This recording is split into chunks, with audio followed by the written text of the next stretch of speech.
morning, everybody.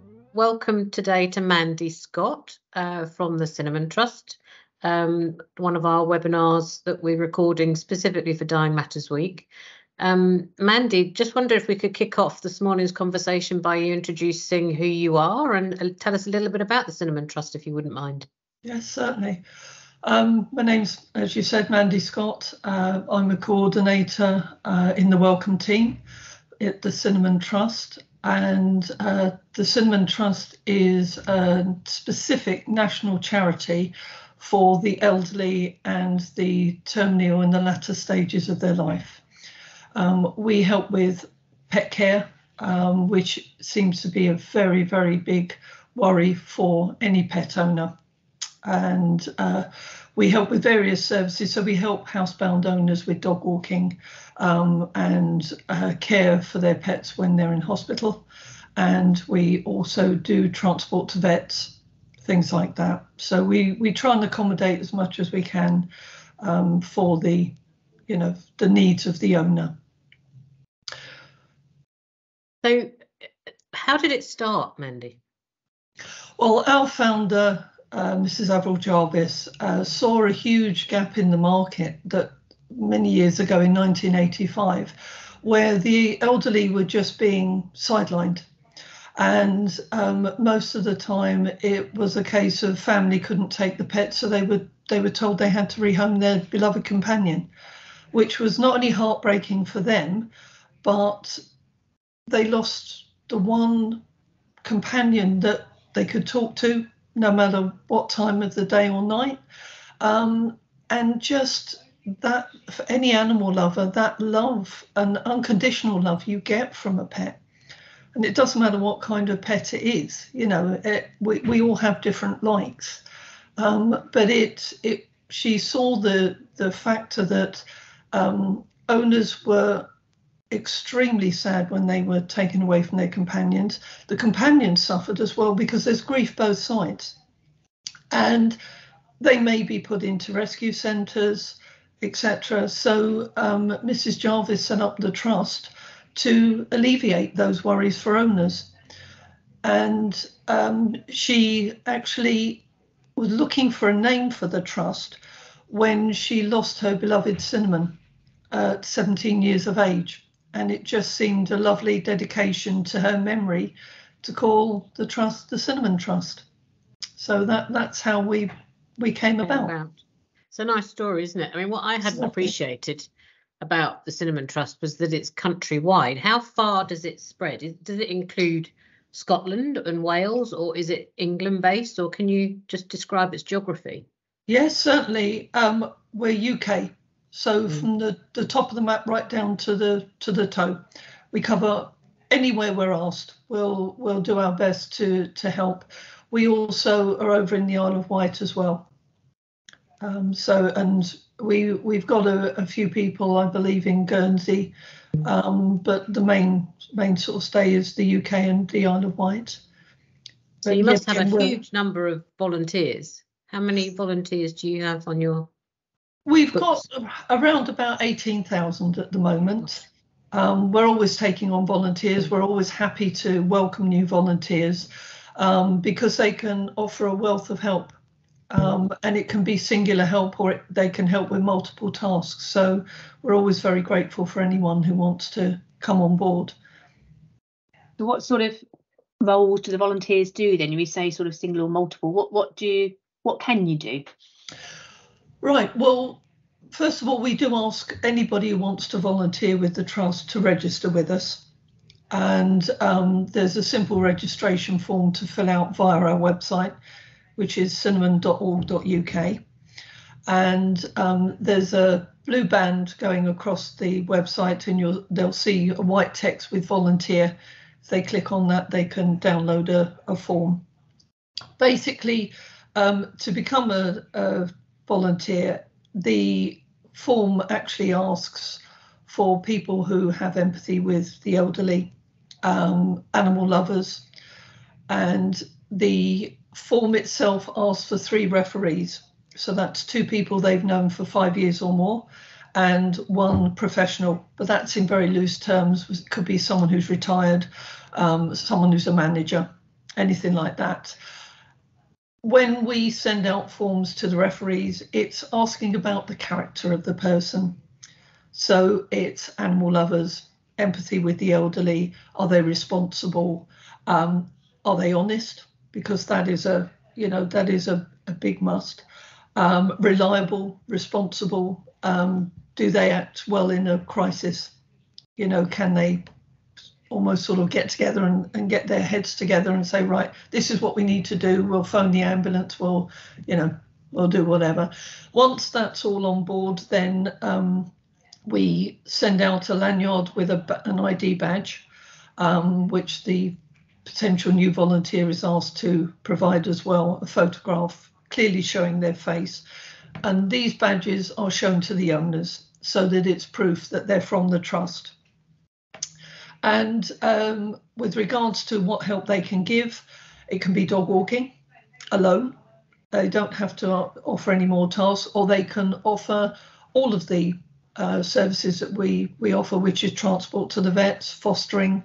We do 2 types of fostering. So we do short term, where an owner goes into hospital for a short spell, maybe an operation or an illness. And we do long term fostering, which is where another one of our very important services come into play, which is called pet profiling. So there's quite a bit that volunteers can get involved with. There's also, if they don't like the idea of dog walking, then they can raise funds for the trust, so they can be a fundraiser, or they can do talks. So we try and sort of incorporate everybody within that.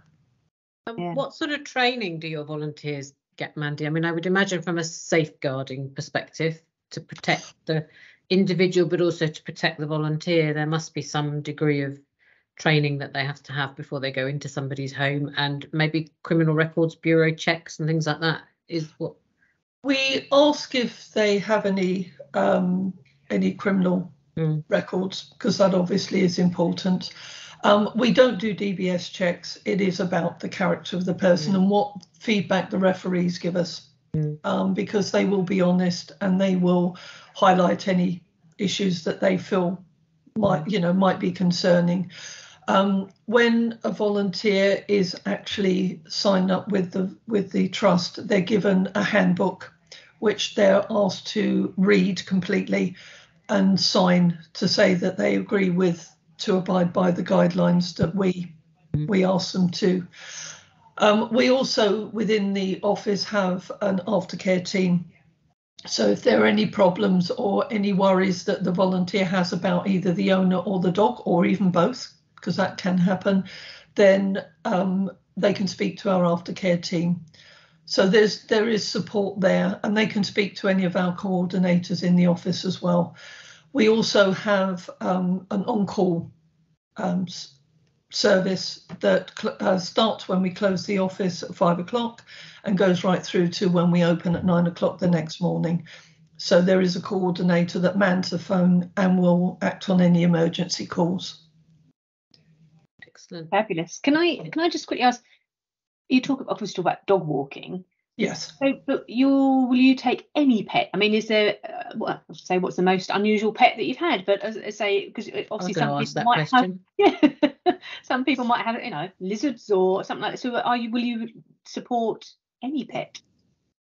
Well, yeah. Basically, I mean, we've taken on dog walking a lot, as I'm sure you can imagine, but we can do grooming of pets. So there's a lot of cats that have long hair. So a cat orientated volunteer can offer to groom a cat. We've had cleaning of guinea pig and rabbit cages. So, if we've got the volunteers there, then, we're happy to look to help if they're available. So lizards, if there are volunteers who particularly say that they're happy to look after the small and furries or the reptiles. So we try and cover every aspect. What about something large like a pony or a horse, or is that have you ever been approached to? Very much so, and sheep. and goats. Right. We have 2 sanctuaries that Mrs. Jarvis set up, and that's where the pet profiling side of things comes in. And within those sanctuaries, we have taken on the care of ponies, donkeys, sheep, squirrels, geese, ducks, obviously cats and dogs as well. So, you know, as I say, we try our best to cover a wide variety. And how do people hear about you, Mandy? Because until Bev mentioned the Cinnamon Trust to me when we were talking about these webinars a few months ago, I'd actually not heard of the Cinnamon Trust, which is probably my naivety. But how can families out there find out about you? Well, as I said earlier, we've got a website. Cinnamon.org.uk, where anyone can have a look and see what services we offer. We do have volunteers, as I say, that do talks, so they'll go to local WIs, U3As, really anywhere that we're asked to do talks to raise awareness for the trust. We'll get volunteers to attend dog shows, any sort of venue, really. If there's venues where they're doing a group booking where there'll be, say, Age UK and ourselves and, you know, sort of other agencies that can give information, then we will gladly, you know, get volunteers or a couple of volunteers to man a table and talk about the trust and, you know, raise as much awareness as we can. And hopefully today's webinar might raise awareness too, because a few more people will hear about the Cinnamon Trust through this broadcast, which is great. Do you have any examples of stories that you might be able to share with us where Cinnamon Trust has supported somebody with a long-term condition or who is end of life or something similar that you're able to share? Yes, we actually had a lady locally in Hale who was at St Julia's Hospice, and she'd actually registered her gypsy cob. You were talking about horses earlier on, with the trust, and we'd taken on care because she'd gone into the hospice, and she'd obviously mentioned to the staff how much she missed her lovely cob, and they contacted us and we arranged transport for her lovely horse to go and visit her as a surprise. And it caused a big stir in the hospice, as I'm sure you can imagine. You know, a dog is one thing, but a horse is literally huge. And she didn't know until half an hour before the visit. And even then she couldn't really quite get her head around that, you know, her horse would come and visit, but he did. And as I say, he caused a great stir and, you know, brought great joy, not only to his owner, but to the other residents as well, which was so wonderful. But the lovely thing is with that is that the owner can see how well cared for he is, how happy he is. And that's such reassurance for them passing, because there is always that worry for anyone who's animal orientated, I think, that, and I think especially the elderly, is what will happen if something happens to me. You know, I guess there's that worry, isn't there, that, you know, my beloved pet is going to be put to sleep because nobody will be able to look after. Exactly. And that must just be so heartbreaking for people. So to have your support, it must just take such a huge weight off people's minds at such a difficult time in their lives. And for their families as well, because obviously there's pressure on the families as well, isn't there, to then maybe consider taking on a pet when they're not able to do so. I mean, things happen in life. This is the problem. You know, you could have a dog that's, you know, taken on when the owner is a lot younger, and at the time the family will say, oh well, if anything happens, I'll take on the dog, the cat, whatever pet it is. But things change very quickly in life. There could be a new job, a move of house, just a huge change, or even a smaller change of circumstances in a household can all of a sudden change taking on that pet for whatever the reason. And that's where the trust can step in. Well, pet profiling service allows an owner to not only register with us, but give us all the information about the pet. So it's not just a case of, oh, you've got a Bichon Frise and his name's Fred and he's 5 years old. We want the whole picture of the pet. So we want to know how long the dog, for argument's sake, walks. You know, is he used to long treks? If it's an older pet, then he might be used to just up to the lamppost and back again. You know, little things that the owner would only know. So an owner could have various illnesses that keeps them up at night. And because of that, they let the dog out at 3 o'clock in the morning. Well, that's a routine for that dog, but it wouldn't necessarily be for someone who's younger or hasn't got those type of illnesses. So it's that type of thing that we're interested in. You know, it's something that because an owner does it as a routine, it's just part of their life. For us, it's some new information.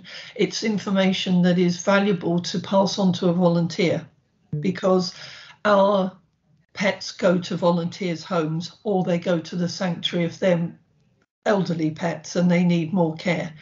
So the whole picture of the pet is extremely important. Things like how many times the dog walks a day with the owner or used to walk with the owner, whether there's little treats left on the bed before they go to sleep. Do they sleep on the bed? Do they sleep in their own bed? Do they sleep in the kitchen? Everybody has different routines, and because you do it day on day out, you don't recognize it as a routine. But for us, that routine is extremely important to settle that pet into a new home should they need it. Yeah, and for the good of its well-being, isn't it? Because, you know, I know my own dog, she's only 2, but she's got very rigid routines already, and it's instilled by us, I guess, but the dog picks up on that, don't they? And they do. And if that routine is upset, it impacts the dog quite significantly. So that's really important when you're matching them up with a volunteer, I guess. It is. You know, there's a lot of owners that are housebound, so they can't get out for regular walks, and that's where the dog walking can come in. But, you know, all those little routines, the factor that the owner is in the house 24/7 can cause separation anxiety. So it's that type of thing that is important for us to know, to, you know, look for the right home in the future. The pet profiling is very important because it's not just a case of leaving details in a will. It's about getting the whole story of that pet. And also the factor that the owner can actually speak to one of our coordinators, and we can explain exactly what we do, how we do it, and give that really vital reassurance that an owner needs that their pet will be well taken care of and loved. And the Cinnamon Trust, when they take on a pet, they look after that pet for the rest of its life in a volunteer's home or within the sanctuaries. So it is very important that we give that reassurance to owners on the phone, you know, that they don't just sign up for something they don't, you know, via a will, that they're not reassured by. It's very, very important for us to give that to owners. I was just going to ask about the fundraising side, because I guess it, particularly the 2 sanctuaries, it obviously costs, I guess, a fair amount of money to run those. And so, do you have do you have just giving pages, or do you have set events that people might fundraise for, or is it very much ad hoc donations that come in? How do you manage with that? All of the above. Literally. We have a newsletter that goes out regularly each quarter, and we've just issued our new version of our newsletter, just an updated version where we've actually got a fundraising section, and that is headed by my colleague Marie and her lovely dog Poppy on this version, and it shows all the different things that volunteers do for the trust. So there'll be bake sales, there'll be walks, there'll be runs. vets will, vet practices will be involved where they decide to choose us as their charity for the year, very kindly. Any company, can choose different charities to support each year, and then decide what they want to do within that. So there can be all sorts of things. I mean, it's so varied. Honestly, it surprises me every time I look, because there's always something someone's thought about, sowing seeds and selling plants that they've grown at home. There's just no end to how fabulous they are and their ideas that they have to raise money for us. And of course, we get donations. There's a donate button on our website as well. I was just going to ask how, if somebody just wanted to donate money, so that's the easiest way of doing it then, is through your website. Yeah, or anyone can support us by being a member. So there's different versions of membership. So they can do a year's membership, or they can do a lifetime membership. They can also support us just by doing regular donations, standing orders, or just donate as and when they feel like it. There's no hard and fast rule, to be honest with you. We're just grateful for any donations that we get, because it obviously helps. Keeps you going. It does, yeah. And that's obviously very important. I guess that's perhaps a way to end today's conversation, but I think it's such a wonderful service. And from my own personal point of view, was absolutely delighted to hear about it, because I think it, as you've said earlier in our conversation, it makes such a huge difference to people to know that there's somebody out there who can help support them with their pet, and also, more importantly, at the end of life, after their death, there's somebody who's going to be there to help look after their animal for them, or at least find somebody else who can. So thank you, Mandy. Love that they give, which is very important. Yeah. That's lovely. Very much. Thank you. Yeah. Really interesting to hear more about it. Good.